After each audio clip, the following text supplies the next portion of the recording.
Shops in a co-op world are pretty fun, You can sell items, you can get items from them. You can just pay maybe a couple of diamonds here and there and get some pretty useful resources, which are usually a bit of a nightmare to get. And also if your friends are good, they might just give you a nice offer here and there, Get a couple of extra stacks for a diamond. And also maybe some expensive stuff as well, like mending books and whatnot. But it would be really nice if you could just throw your diamonds and get your items out of it, innit? Alright, so that's what we're going to be looking at, some redstone designs to get this stuff done. Alright, so the first thing is where we put in the diamonds and the stock comes right out on the back end. So this is a relatively simple thing. All the diamonds get stored in for you to collect later on. And let's actually just demonstrate this. So I'm going to take a couple of diamonds and we're just going to chuck it into that. And the circuit sets off. So right now what's happening is we've got a bit of an observer clock at the end, which is chucking items into the chest on top. This can easily be linked up to a water stream or something of the sort to easily transport it to the customer. So as you can see, there are the items. So how this works is the items get pushed into this dropper, and the dropper is then activated using this comparator and the observer. Observer powers the dropper, which plonks the item into the hopper. The hopper powers a block which updates this piston, which updates this sticky piston, setting off the hopper clock.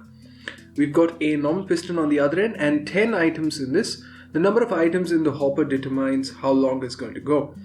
Over here, we've got the observer clock thing, which sets off how many times the dropper is going to activate. And basically, we've got a feedback mechanism which switches off the dropper just long enough for the items to actually just drain out, which will be a bit clear the second time I run this thing. And yeah, this is how it looks, so you can feel free to pause the video and construct this for yourselves.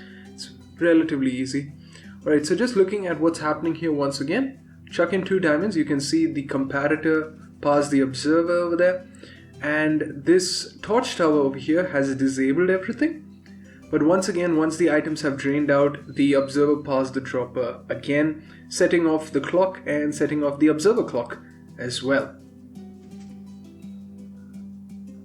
Alright, the next one we are going to be looking at is the same concept, but this time a stackable version, or more like a tileable version, where you can have each of the chests right next to each other. It does require a few more resources, but this redstone dust basically means you can't have the chests right next to each other. Over here there is no redstone dust, so you can just build the next contraption right next to this. Alright, so once again we've got that same dropper observer feedback mechanism, but over here the activation is a bit on the wonky side. Once again 10 items, as it's the same length, and we've got a bit of wacky parting going on, so feel free to copy the design and test it out for yourself. Both of these are sticky pistons, and yeah, basically change the number of items and you get more items out. It's the same thing. The observer parting is slightly different this time. So if I actually set this thing off, you can see what's happening slightly closer.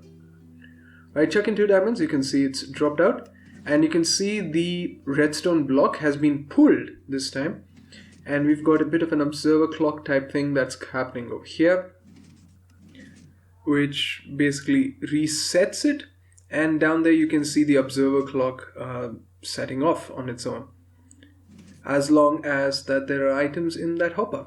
So this is once again the same concept. The droppers just chuck it into a chest. You can obviously have a water stream or something of the sort there.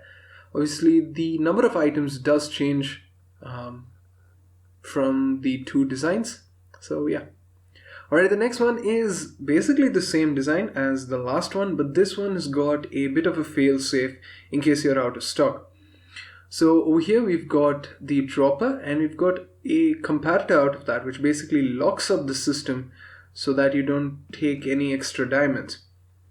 Right, so once again, just setting this thing off, you can see it's the same circuit as before. The hopper doesn't actually keep up with the dropper over here, but I mean, it still gets the job done. But as I mentioned, this is not the main attraction in this case. And yeah, there we go. Okay, so it's done here.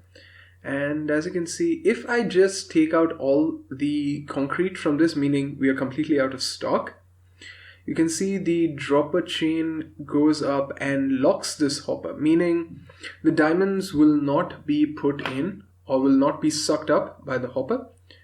And basically the cobweb is to center the diamonds so that it doesn't get knocked off. So as you can see here, even though the dropper gets activated, the diamond gets stuck there and doesn't get sucked up by the hopper.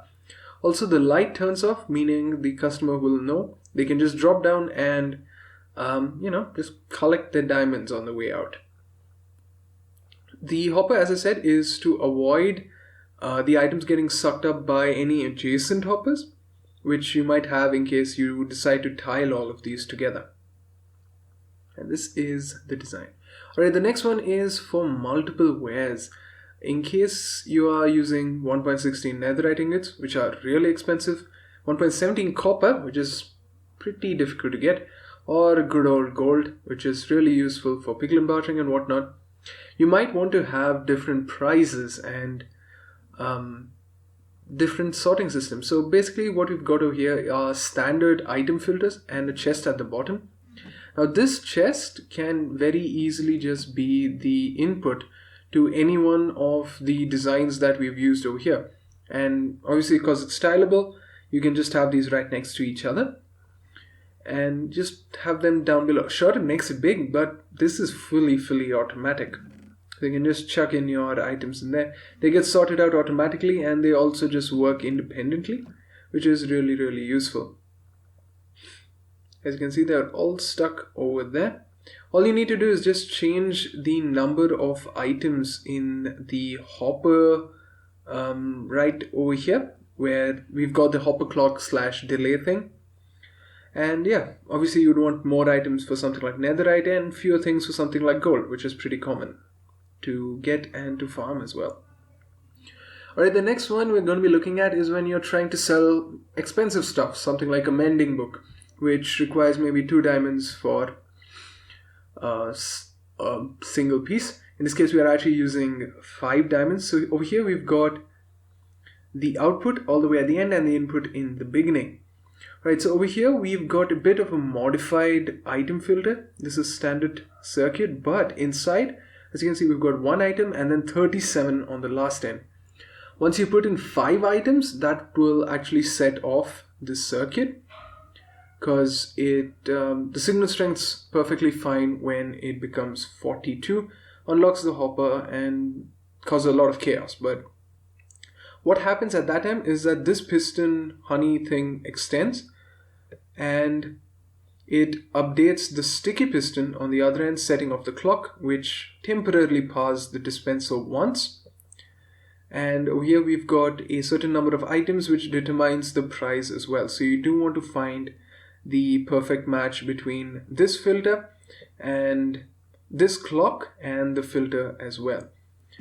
Alright, so in this case 3 items for 5 diamonds and having 37 in the first slot works perfectly. You can see the hopper clock setting off and you should have the price reset, which is something you can't usually do if you don't have the appending circuit, and you've got yourself a solitary mending book.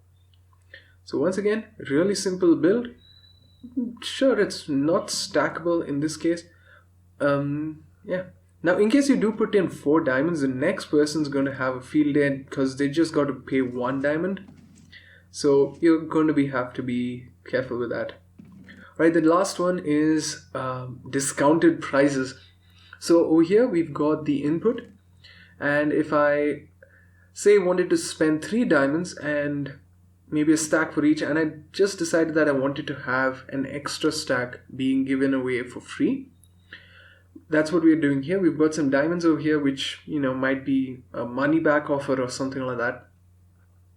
But more importantly, if I have some diamonds in that actually sets off into this auto dropper circuit, and we've got standard circuit over here, but it's on a 4-tick delay so that it slows it down, and every time it passes the concrete over there. And now at the back we've got this dropper counter circuit, which I've shown in a previous video, and every 4 items that it passes through, it deactivates this piston, which pushes it back, resetting it. Both of these are sticky pistons. Resets the clock, and more importantly, it actually activates the diamond dropper. It's a pretty easy circuit. I've shown this before on this channel. And yeah, as I said, it passes the dropper over there, giving you a free diamond. And that's basically what's put into the chest for you to pick up. So once again, let's actually do 4 diamonds. So 1 has been put in, so we got 1 out here, and we've lost 1 there. 1 in, so this should now be 2. Another in, and that's 1. So the next one, we're going to have a bit of a reaction here. So yeah, that's been put in. You can see the piston has retracted, the circuit's activated, that hopper is empty, this one has been reset, and more importantly, we've lost a diamond here, and that's been put back into the chest. And once again, you can just basically overload this how much ever you want. It will work as long as your delays have been mapped out correctly. In this case, 4 is just a bit too much, so 3 would be perfect. You might have to adjust some of your delays, but once again, we've got 2 diamonds for free. Now, in case you wanted to actually reset the system, which is a bit important because you don't want the next customer getting an advantage, what we've got is we've got a bit of a fail-safe here. So in case I put in 3 diamonds here, 2 diamonds, you can see that the counter has been reset to 2, and if we run on the pressure plate on the way out of the shop, the counter is reset back, so the next customer will have to pay up all over again. So anyways guys, thanks for watching. This means Kaisif, and I'm out. So ciao for now, and I shall see you later, and have fun with your shops.